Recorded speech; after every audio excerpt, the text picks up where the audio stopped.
Piño, amigo mío, yo no sé si tú estarás de acuerdo, pero el amor es revolucionario.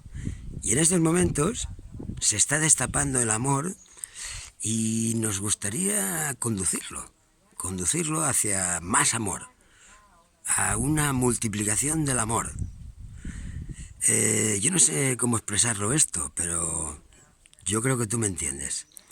En definitiva, se me ha ocurrido, voy a empezar a hacer regalos a todas las administraciones catalanas, españolas, a las que he ido animando a entrar en la sociedad del conocimiento a lo largo del siglo XXI. Desde 2000, que monté losmayores.com, hasta 2020.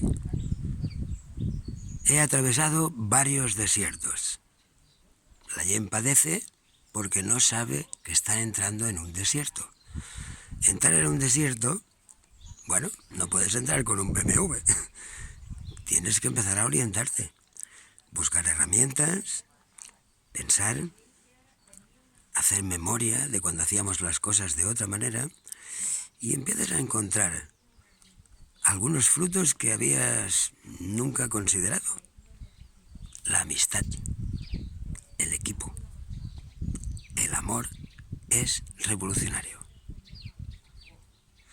Voy a empezar a hacer notas de prensa en cuanto envíen los regalos. ¿Qué te parece? Yo creo que de ahí podríamos hacer una película. Un sketch para televisión. Sketchos. Sketch. Una obra teatral. Un manual.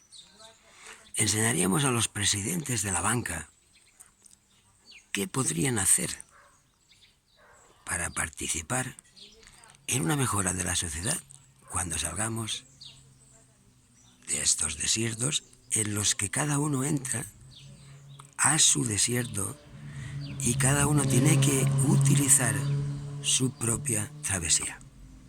Compartir conocimientos, pero cada travesía es cada travesía. Eso es lo que he aprendido y he atravesado unos cuantos desiertos a mis 69.